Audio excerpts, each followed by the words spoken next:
So I'm in the garage tonight working on the big block Miata, and I suddenly realize it kind of looks like I'm field dressing a deer in here.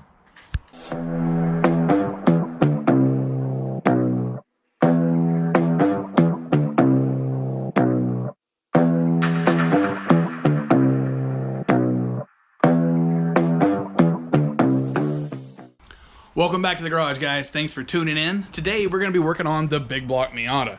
Now, I don't know if you can tell, but I'm starting to sweat a little bit because if you look at this right here, we've only got 69 days left to get this car ready.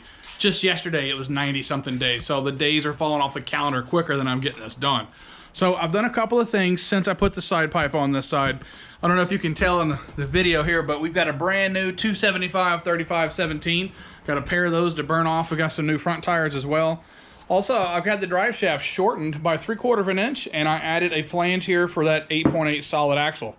So we've got almost everything we need to drive the car at this point, but the starter's still dead. So I'm gonna try to get enough out of that starter to turn this car around, because what I have to do is get all of this up here in this part of the garage so that we can start fitting and measuring and figuring out how in the world we're gonna put this Mustang suspension on this 2001 Miata. All right, so I spent the last few minutes working on the Miata, getting the drive shaft installed, getting some fluids in it, getting it ready to move under its own power again. I've even put the little makeshift fuel cell back in here. Just about got the battery topped off. Right now I gotta move the lightning out of the way so I can get this thing out and get it turned around.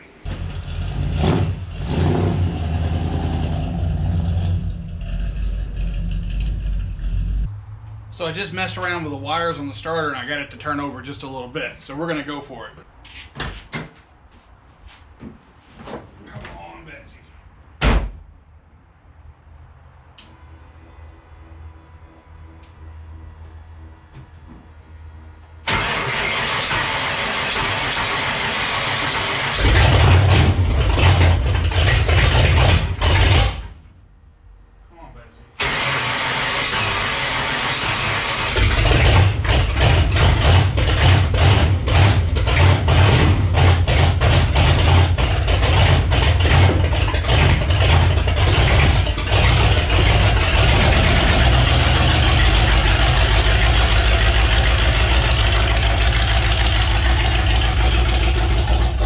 So it moved, I got it out of the garage. It's got some issues, it's still got a cylinder down, and it's got all kinds of carburation issues, but it's alive. So I'm gonna go ahead and get the lightning backed up in here and get that front chassis out of that Mustang unloaded in the floor.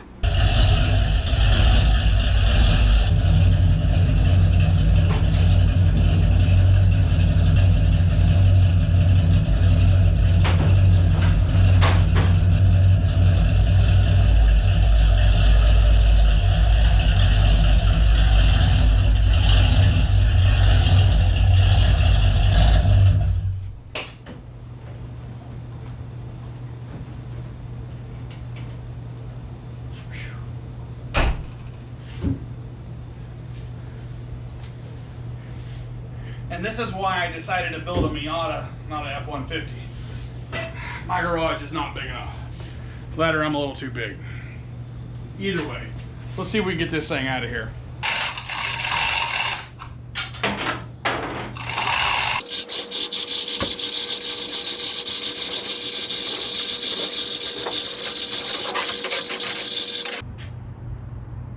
Works for me.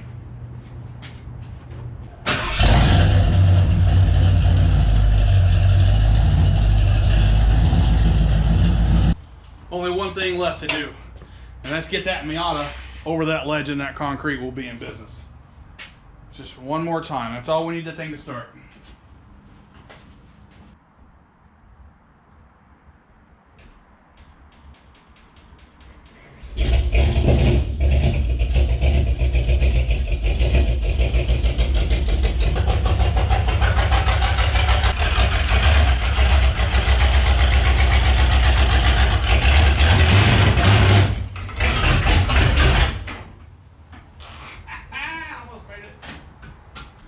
Well, that's as far as it made it, but that's far enough. I got the back tires over the hump, so I don't have to push this heavy thing.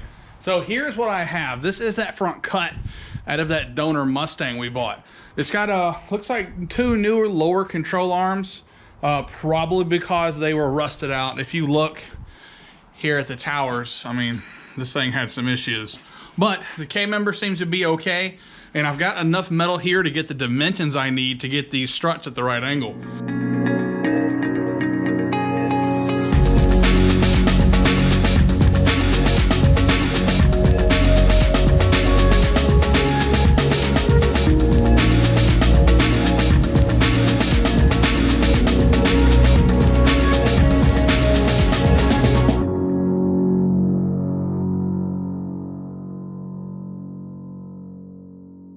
So this is the first time I've seen this car with the sheet metal completely off the front. Now I'm happy to see the upper rails look like they're in good shape. We knew the lower rail here on this passenger side was KO'd. Got a bit of damage here to the driver's side rail, but the upper also looks good on this side. So we've got a good solid foundation for what we want to do. Now it's time to get the tape measure out, do some brainstorming, and try to figure out how to blend that frame into that frame. I've got some ideas on how this is all going to work out. And my possibility meter is green. So green is go. So I think this is all going to happen. But it's getting late, so we've got the Miata tucked in, ready for bed. We're going to end this video off right there, guys. As always, thanks for watching. Don't forget to like and subscribe.